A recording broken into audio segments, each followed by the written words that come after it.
American farmers are in the midst of a severe crisis as shipments of almonds, dairy, soybeans, and corn that once flooded into China are now trapped at home, piling up in warehouses and storage facilities. What was once a steady and reliable flow of agricultural products has morphed into vast mountains of unsold crops, rotting and wasted. Beijing's stance is unmistakably clear. The trade war launched by Trump's administration is inflicting the harshest damage on U.S. farmers. In Washington state, hay exporters have started laying off workers because Chinese buyers have completely stopped placing orders. These numbers are not abstract statistics. They represent families losing contracts, livelihoods, paychecks, and the futures they have painstakingly built over years of hard work. This catastrophe is not caused by natural disasters like droughts, floods, or poor harvest seasons. Farmers did everything by the book. They planted their fields, nurtured their crops, harvested at the right time, and prepared their products for export. Yet, when it was time to sell, the buyers simply vanished. China, which was once the biggest and most dependable buyer of American agricultural goods, has slammed the door shut. Along with the trade war, unpredictable weather patterns and escalating production costs are compounding the difficulties, pushing farmers from hardship into outright disaster. Each container stuck at the port, every unpaid farmer, sets off a ripple effect that hits truck drivers, processing plants, local lenders, and entire rural communities that depend on agriculture as their economic backbone.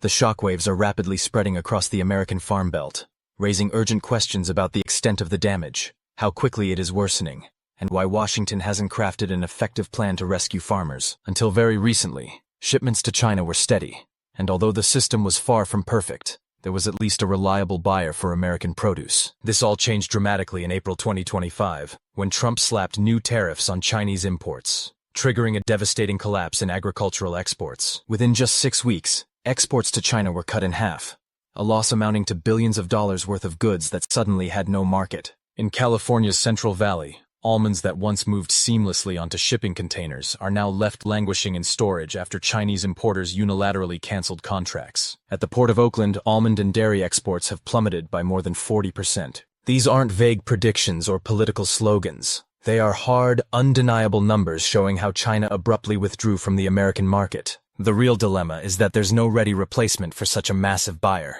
Europe, already burdened with its own agricultural surpluses, can only absorb limited quantities. Southeast Asia might take some shipments, but nowhere near the volumes previously destined for China. As a result, tons of milk, soybeans, corn, and almonds go unsold, spoiling in warehouses, getting dumped, or overflowing silos. Meanwhile, farmers, saddled with loans and soaring operational costs, find themselves drowning in debt. This isn't just a problem for one crop or one region. It's a systemic crisis reverberating throughout the entire agricultural economy. From California to Iowa, every shipment that fails to leave port drives entire communities closer to economic collapse. The situation has become so desperate that farmers across the Midwest are openly pleading with the Trump administration to strike any sort of deal with China, any agreement that might reopen the market. For these farmers, this is no longer about political pride or ideological battles. It's a fight for survival. Tracing this crisis back to its origins, the problem started in Washington with Trump's aggressive tariff campaign. In April 2025, his administration imposed duties as high as 145% on Chinese imports, framing it as a necessary strike against unfair trade practices. Beijing's response was swift and targeted. They hit back with retaliatory tariffs on American agricultural goods, aiming straight at Trump's political base, the farmers. Economists had warned this would happen, and China did not hesitate to retaliate. But beyond immediate retaliation, Beijing used this moment to accelerate a broader strategic reshaping of global trade flows. As U.S. soybean and corn exports were halted, Brazil and Argentina moved quickly to sign new contracts and ramp up shipments to Chinese ports. Australia increased its exports of dairy and beef. Instead of chaos and shortages, China created new, long-term supply chains. For Washington, the fallout extends far beyond lost sales and empty shipping containers. Farmers who spent decades building access and trust in the Chinese market saw all of that wiped out almost overnight. For Beijing, the crisis became a strategic opportunity to deepen economic ties with South America, strengthen BRICS alliances, and project itself as a more dependable partner than the United States. This shift in buyer preference is critical because in agriculture, the power lies with the buyer. The country that purchases the goods controls who thrives and who falls behind. By choosing South America over the U.S., China is sending a clear message. American farmers are no longer indispensable players in the global food supply chain. What we are witnessing in 2025 is not just a temporary downturn or cyclical slump. It is a fundamental and structural shift in global agriculture and geopolitics. The American Farm Belt has become the front line of an escalating geopolitical struggle, where the longer Washington maintains tariffs, the more entrenched and irreversible this new reality becomes. When China cut off American agricultural imports, it did not wait for shortages to appear. Instead, it acted fast, decisively, and on an enormous scale, replacing U.S. farmers with producers from Brazil, Argentina, and other South American countries. Within mere months, these nations emerged as the new pillars of China's agricultural supply chain, reshaping global trade flows and altering the future of American farming. China consumes over 60% of the world's soybeans, and for many years depended heavily on American supplies. However, once tariffs and trade tensions escalated, Beijing made a swift and decisive pivot almost entirely to South America. In 2023 alone, Brazil shipped over 54 million tons of soybeans to China, accounting for nearly 75% of China's soybean imports. By August 2025, Brazil's share skyrocketed to 90%. Meanwhile, American shipments that were once critical to China's food security have all but vanished. The consequences for the U.S. agricultural sector have been nothing short of catastrophic. Grain silos across the Midwest are overflowing with unsold crops, prices have plummeted, and farmers are left scrambling with no markets to sell their goods. This devastating pattern is not limited to soybeans. It is also playing out across beef, corn, dairy, and poultry. Argentina and Uruguay have aggressively expanded their meat exports, while Brazil has risen not only as China's primary soybean supplier, but also as its leading corn exporter after Beijing authorized corn purchases in 2022. China has poured billions of dollars into South American agriculture, investing heavily to guarantee supply reliability. In Brazil, railways have been expanded, ports modernized, and new cold storage facilities constructed, much of it financed through Chinese loans or joint ventures. Beijing is not just purchasing food commodities, it is building an entirely new logistics infrastructure designed to operate independently of the United States.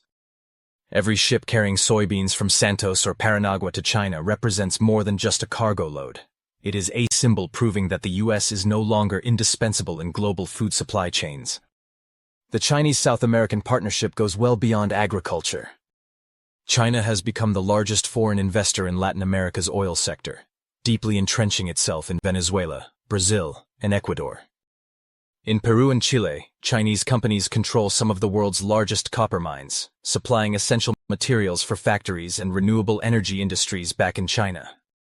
Highways, power grids, railroads. Across the continent, infrastructure increasingly carries the signature of Chinese corporations, financed through belt and road projects. All of these moves align with the broader political framework of BRICS. Brazil is actively pushing for the bloc's expansion, while Venezuela and Bolivia openly support the vision of a multipolar world, led by emerging economies rather than Western powers. For South American governments, China offers more than just a dependable buyer. It is a source of development aid without the political strings usually attached by the U.S. or international financial institutions like the IMF. At the same time, Washington is losing contracts, influence, and prestige in a region it once considered its exclusive sphere of influence. The numbers speak for themselves. By 2022, China had already surpassed the U.S. as South America's largest trading partner, with annual trade volumes exceeding $500 billion, a figure that continues to climb. The relationship now extends well beyond commodities like soybeans and copper to encompass technology, 5G networks, and even military cooperation.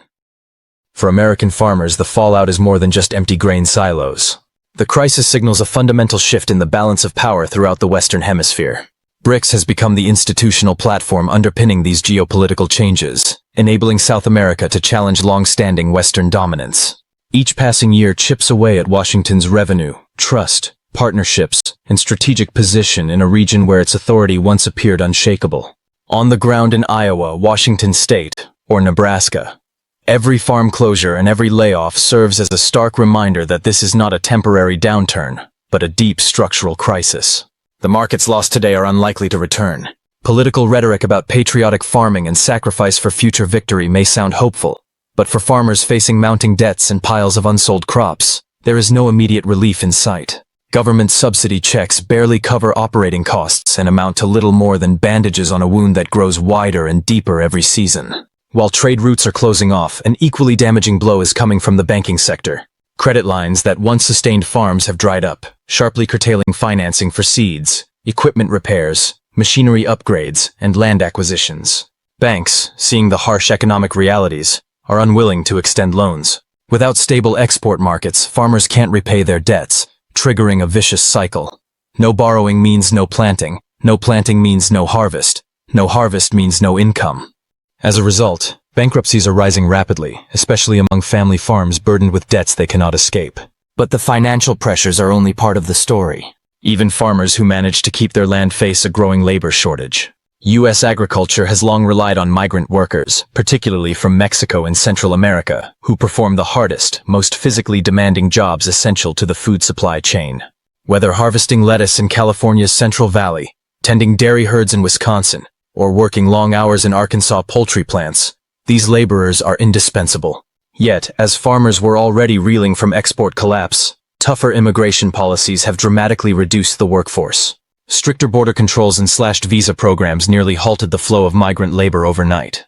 Instead of providing relief, the administration's policies have intensified pressures by pushing out the very people who keep the sector functioning. The result is a perfect storm. No buyers abroad, no workers at home, and no meaningful support from Washington. Farms that survived decades of natural disasters, economic downturns, and price volatility now face collapse, not due to forces of nature, but because of policy decisions. If current trends continue, the downfall of America's farm belt will go down in history not as an unavoidable tragedy, but as a man-made disaster.